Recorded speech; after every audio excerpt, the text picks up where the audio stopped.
is the case, I prefer to die being a naive and romantic north of Africa than one who is cynical.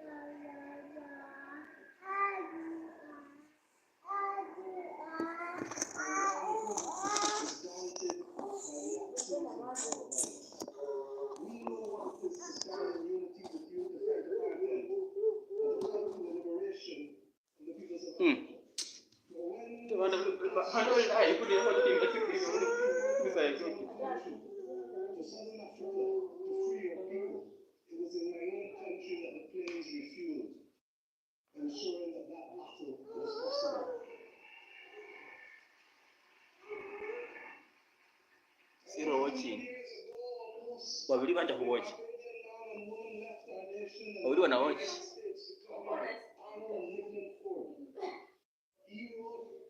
The anthem and lyrics of the anthem of the United Negro Improvement Association (UNIA) and his wife dared to establish a co-educational school here in Ethiopia and ensure that black boys and girls could receive education. When war was dominating the global landscape, they chose to see light rather than darkness. I ask us today in tangible terms that will allow our people to travel, that will allow us to pool our investments to ensure that the people of Africa not be denied the electricity that is so necessary as a platform for participation in the new world. I ask us not only to pool that investment, but to also ensure that we pool our voices, because there is too much division in this world today. There is too much war and there is too much conflict. And we know what precipitates and causes that. If we leave Addis Ababa with the commitment that the world is not going to be saved without a prosperous and stable Africa, then we understand what are the moral imperatives we must undertake in each of our countries to secure that unity of purpose and to secure ultimately the saving of the people and planet. I ask you today to recognize that, and I thank Prime Minister Abiy Ahmed for agreeing that the first in-phase summit of CARICOM and the African Union should take place here in Addis Ababa on the 7th of September of this year around there.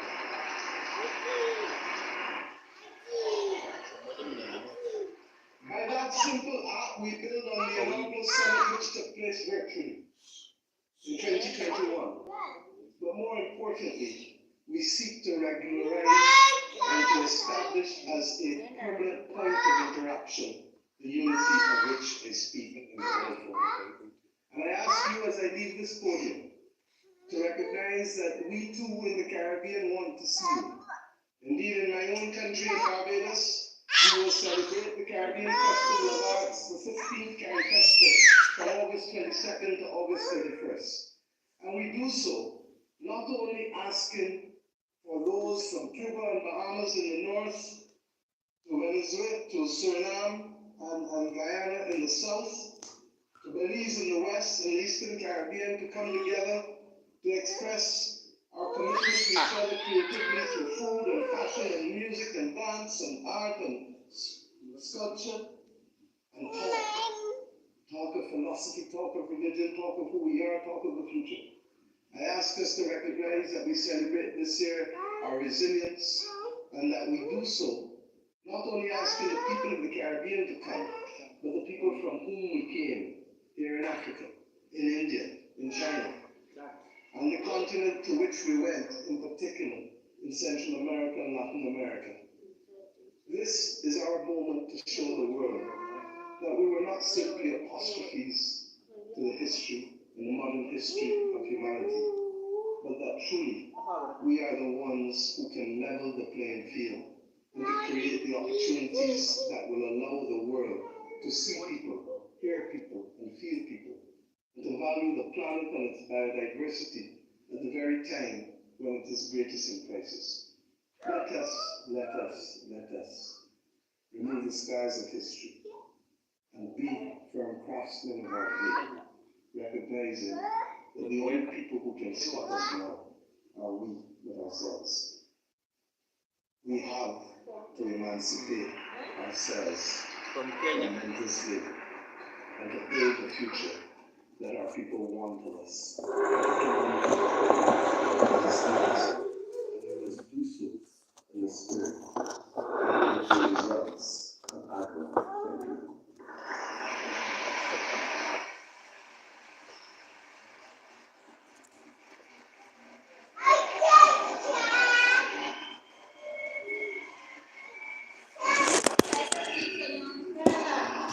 Naonekana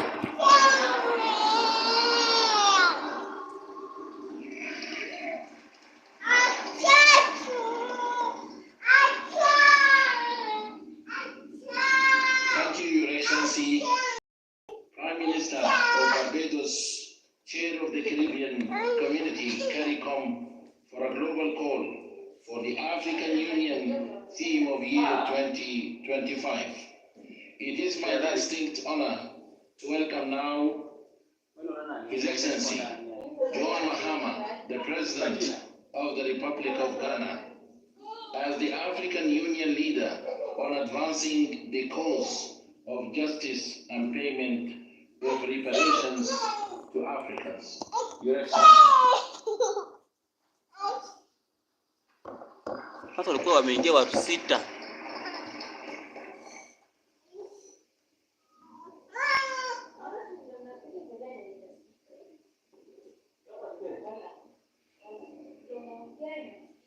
Thank you.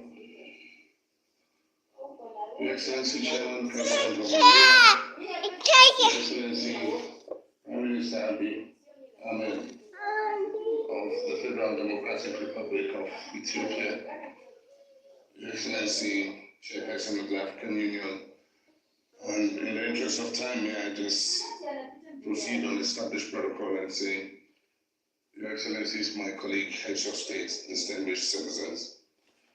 It's a privilege to address this historic launch of the African Union theme of the year 2025, and I quote, Justice for Africans and the people of African descent through reparations, unquote.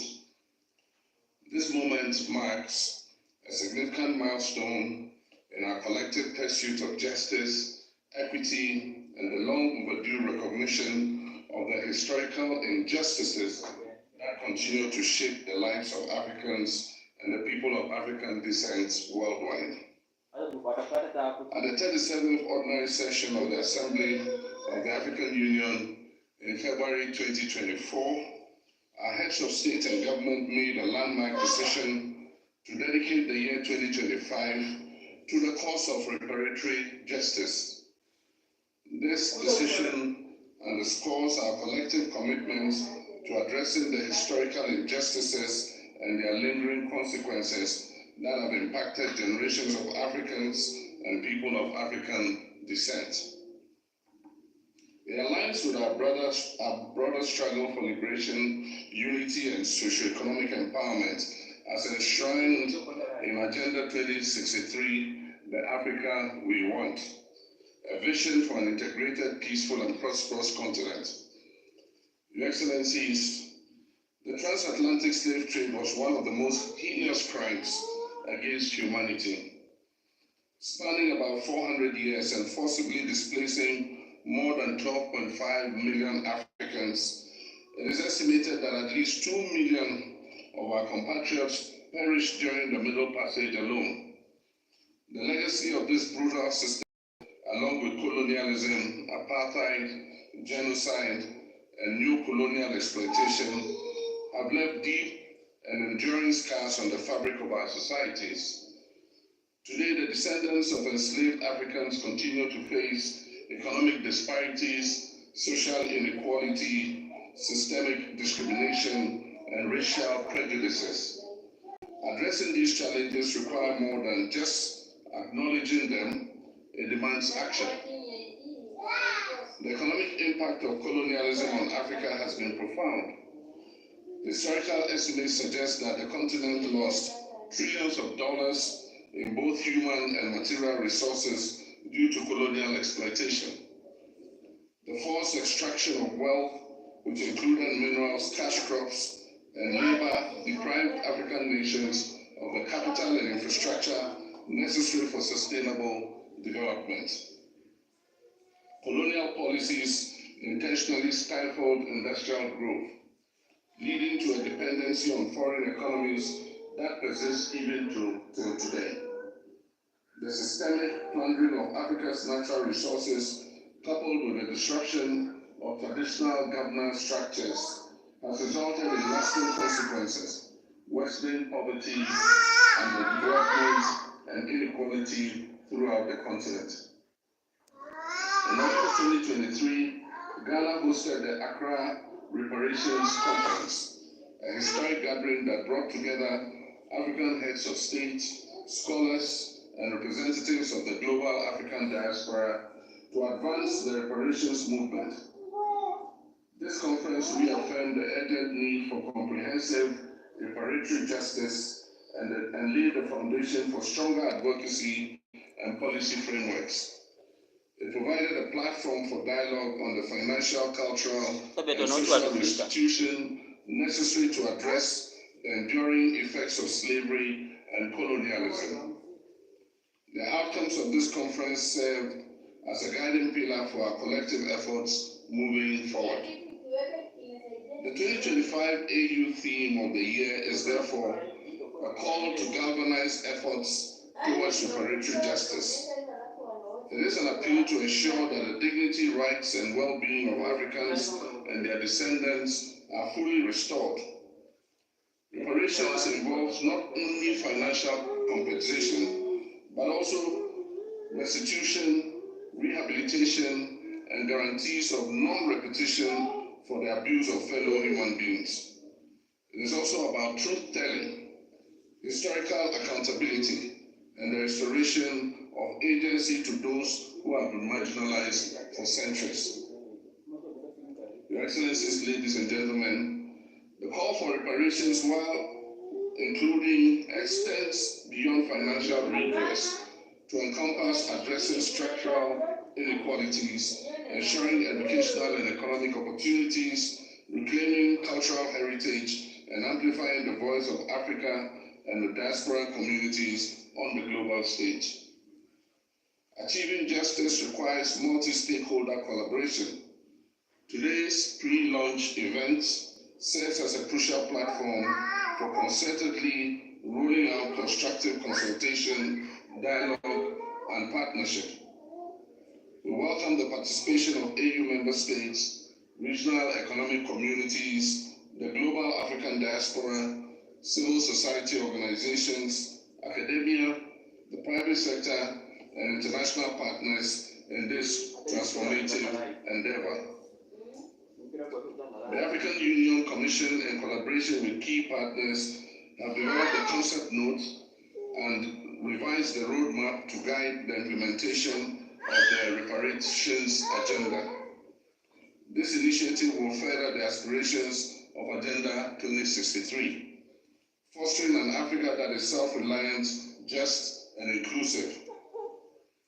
Through this launch, we seek to, among other things, mobilize political will and commitment towards reparatory justice and racial healing, present and discuss the roadmap for implementing the 2025 theme of the year, foster partnerships among AU member states, diaspora communities, and like-minded international allies.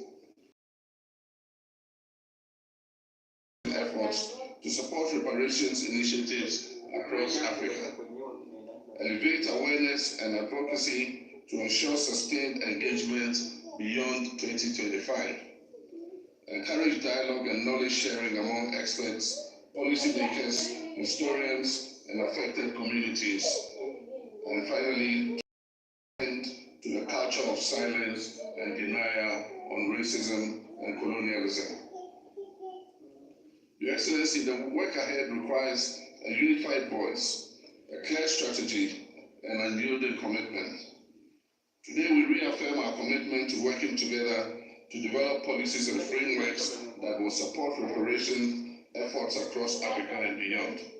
We must continue to advocate for stronger legal and institutional mechanisms at the national, regional, and international levels to ensure that reparatory justice for the historical trauma inflicted on global Africa is not just a conversation, but a reality.